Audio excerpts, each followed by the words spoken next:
अस्सलाम वालेकुम दोस्तों, आप देख रहे हैं इरफान काजी स्पीक्स। आज के व्लॉग में हम एक और इम्पोर्टेंट मौजू पे गुफ्तगू करने लगे हैं। आप जानते हैं कि पाकिस्तान और सऊदी अरब के दरमियान हाल ही में एक दिफाई मुआहदा अमल में आया है। इसमें सबसे मेन बात यह है कि दोनों मुल्कों ने इस एग्रीमेंट पे साइन किया है कि अगर सऊदी अरब या पाकिस्तान किसी एक मुल्क पर हमला होगा तो वो दोनों मुल्कों पर तस्वर किया जाएगा और उसको डिफेंड दोनों मुल्क मिलकर करेंगे। इसके साथ साथ दोस्तों, भारत के मशहूर दिफाई तजिया निगार परवीन स्वानी ने कहा है कि इस मुआहदे के बाद पाकिस्तान इस खित्ते की एक बहुत बड़ी फौजी ताकत बनकर उभरा है।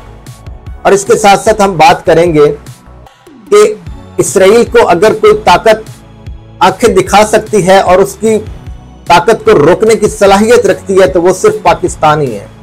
और नेतन्याहू और मोदी की नींदें क्यों हराम हो चुकी हैं, आज हम इस व्लॉग में इस पर भी बात करेंगे। आपसे गुजारिश है कि जो हमारा व्लॉग फर्स्ट टाइम देख रहे हैं वो हमारा यूट्यूब चैनल सब्सक्राइब कर लें ताकि आपको हमारी हर आने वाली वीडियो टाइम पे मिल सके।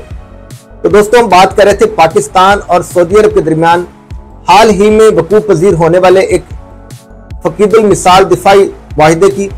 इस मुआहदे के तहत ये तय पाया है कि पाकिस्तान और सऊदी अरब मिलकर फौजी मशकें करेंगे, एक दूसरे की सलाहियतों को एक दूसरे के साथ शेयर करेंगे और इसके साथ साथ मुश्तरका दिफाई पैदावार पर भी बात हुई है। और इसके साथ साथ इससे ये होगा कि पाकिस्तान जो कि सऊदी अरब के पास जदीद हथियार और तैयारे हैं उससे पाकिस्तान भी अपनी मदद हासिल कर सकता है। लेकिन जो पाकिस्तान की फौजी ताकत, जो स्किल्स और जो कैपेबिलिटीज पाकिस्तान फौज के पास है, वो पाकिस्तान फौज अपनी इन मुश्तरका मशकों और इस दिफाई पैदावार के जरिए जो मुश्तरका तौर पे दोनों मुल्कों के दरमियान होगी उसमें वो अपनी इस इस्तेदाद को सऊदी अरब की जो फोर्सेज हैं उसमें मुंतकिल करेगा।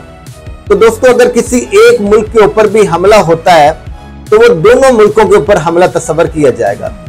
इस मुआहदे से मशरिक़ वस्ता में एक तब्दीली आई है, एक स्ट्रेटेजिकली चेंजिंग हुई है और अब पाकिस्तान ना सिर्फ जनूबी एशिया में बल्कि मशरिक़ वस्ता में भी एक अहम प्लेयर बनकर उभरा है।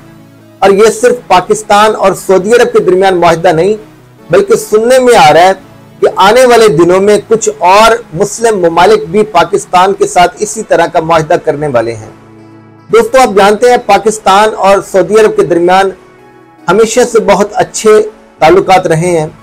जब पाकिस्तान अपना एटॉमिक प्रोग्राम शुरू कर रहा था तो आप जानते हैं फंड्स की जो कमी थी उसको सऊदी अरब के शाह फैसल ने अपने खजाने के मुंह खोल दिए थे।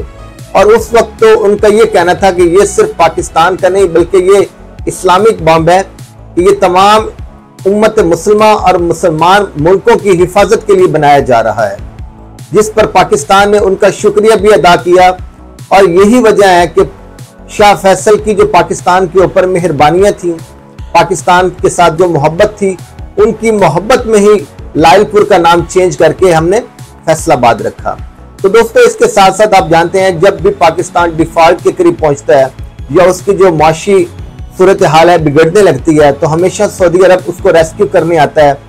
समटाइम पेट्रोल की शक्ल में हमें सस्ते दामों पेट्रोल दिया जाता है या कुछ रकम दी जाती है ताकि हम अपनी जो सर्वाइवल की जंग है वो लड़ सकें। तो दोस्तों, इस तारीखी जो ताल्लुकात की जो एक हिस्ट्री है उसको आगे मजीद स्ट्रॉन्ग करते हुए सऊदी अरब के मोहम्मद बिन सलमान और पाकिस्तान के मोहम्मद शहबाज शरीफ के दरमियान इस मुआहदे पर साइन किए गए एक सरमनी वकूअ पजीर हुई रियाज के अंदर जो सऊदी अरब का दारुल हुकूमत है, जिसमें खास तौर पर पाकिस्तान के फील्ड मार्शल आसिम मुनीर साहब की भी शिरकत थी, जो आप जानते हैं कि हमारे दुश्मनों भारत को तो बड़ी खटकती है और उस पर वो अपने चैनल्स पे काफी सारी इस पर डिबेट भी कर रहे हैं। दोस्तों, इसके साथ साथ हम देखेंगे कि आखिर ये मुआहदा क्यों हुआ और इसके पीछे कौन से महरकात शामिल हैं। दोस्तों, आप जानते हैं कि पाकिस्तान जनूबी एशिया का एक अहम मुल्क है। पाकिस्तान को हमेशा इंडिया से खतरात रहते हैं और आप जानते भी हैं कि इंडिया आए रोज पाकिस्तान को धमकाता रहता है और अपनी हट धर्मी वो कभी उससे बाज नहीं आया। आप बालाकोट में देख लें, वो जो एक नाम निहाज स्ट्राइक थी उसका जवाब अगले दिन की रोशनी में पाकिस्तानी एयरफोर्स के जवानों ने भारत के 2 फाइटर जेट्स और 1 पायलट को गिरफ्तार करने की शक्ल में वो सामने आया। तो इसी तरह दोस्तों ऑपरेशन सिंदूर भी इंडिया और वजीर-ए-आज़म नरेंद्र मोदी की एक नाकामी है। उनकी एक चाल थी कि हम पाकिस्तान को दबोच लेंगे, पाकिस्तान को तो हम सबक सिखाएंगे, लेकिन वो अपनी ही इस चाल में नाकाम हुए और वो अपने 4 रफाल और 3 दूसरे तैयारे, टोटल 7 तैयारे वो गिरवा बैठा। दोस्तों इसी रफाल की ही कहानी है कि रफाल जमीन पर और पाकिस्तान आसमान पर। और अब पाकिस्तान को वो बड़ी ताकतें और वो मालिक जो पाकिस्तान को कोई इतनी ज्यादा लिफ्ट नहीं करवाते थे, आज वो भी पाकिस्तान से बात करने और पाकिस्तान से दिफाई मुआहदे और ट्रेड करने के लिए तैयार हैं। जिसकी वाज़ेह मिसाल दोस्तों आप जानते हैं, ऑपरेशन सिंदूर से पहले डोनाल्ड ट्रंप और अमेरिकी हुकूमत की जो पॉलिसी थी उसकी वाज़ेह झुकाव इंडिया की तरफ नजर आता था। लेकिन ऑपरेशन बुनियानुल मरसूस की जबरदस्त कामयाबी और ऑपरेशन सिंदूर की नाकामी के बाद प्रेसिडेंट डोनाल्ड ट्रंप ने अपना रुख पाकिस्तान की तरफ किया और हमारे फील्ड मार्शल को स्पेशली इनवाइट किया व्हाइट हाउस में लंच के ऊपर। और अब हाल ही में अक़वाम मुत्तहिदा की जनरल असम्बली के दौरान जो सरबराह मुमलिकत गए हुए हैं, तो अब शहबाज शरीफ की भी डोनाल्ड ट्रंप के साथ मुलाकात हुई है। दोस्तों ये दोबारा से ताल्लुकात बढ़ते हुए पाकिस्तान और अमेरिका के ये साबित करते हैं कि पाकिस्तान ने दुनिया को बताया है कि हम ना सिर्फ एक बड़ी फौजी ताकत हैं, बल्कि हम अपने से 6 गुना बड़े दुश्मन का मुकाबला करने की भी भरपूर सलाहियत रखते हैं। दोस्तों यही वजह है कि इस मुआहदे के बाद इंडिया के एक मशहूर तजिया निगार परवीन सानी का कहना है कि पाकिस्तान ने इस मुआहदे की सूरत में इस खित्ते में अपनी एक बड़ी उभरती हुई ताकत को साबित कर दिया है। और उनका यह भी कहना है कि पाकिस्तान ने हमेशा भारत का मुकाबला किया है, चाहे बालाकोट की स्ट्राइक के बाद उनकी एयरफोर्स की तरफ से कार्रवाई हो या ऑपरेशन सिंदूर के बाद भारत के जहाज गिराए जाने का वाकया हो। और उनका कहना है कि पाकिस्तान कन्वेंशनल वार में इंडिया का कंपटीटर है और वो किसी भी सूरत इंडिया से कम फौजी सलाहियत नहीं रखता। दोस्तों वो उनका यह भी कहना है कि पाकिस्तान के पास जदीद तैयारे हैं, JF-17 थंडर, J-10C, और अब हाल ही में कुछ दिनों तक थोड़े ही अरसे में पाकिस्तान को J-35A की पहली लॉट भी मुहैया कर दी जाएगी, जिसके बाद उनका कहना है कि पाकिस्तान की जो फिजाइया की ताकत है वो पहले से ज्यादा मजबूत हो जाएगी। और अगर पाकिस्तान J-10C और J-17 थंडर के होते हुए भी इंडिया के राफाल का मुकाबला करने की सलाहियत रखता है, तो अब अगर J-35A तैयारे भी पाकिस्तान के स्क्वाड में शामिल हो जाते हैं तो उनकी जो फिजाई ताकत है वो इंडिया से कई गुना बढ़ जाएगी। दोस्तों इसके साथ साथ हम ये भी बात करेंगे, अब पाकिस्तान की जो जनूबी एशिया में अहमियत है वो वहां से निकल के मशरिक़ वस्ता की तरफ वसत करने लगी है। आप जानते हैं कि हाल ही में इसराइल ने कतर के ऊपर अटैक किया, जिसकी सिक्योरिटी की जिम्मेदारी अमेरिका ने ली हुई है। अमेरिका की कतर के अंदर अपनी एयर बेसिस है, इसके बावजूद वो इसराइल के अटैक को नहीं रोक सका।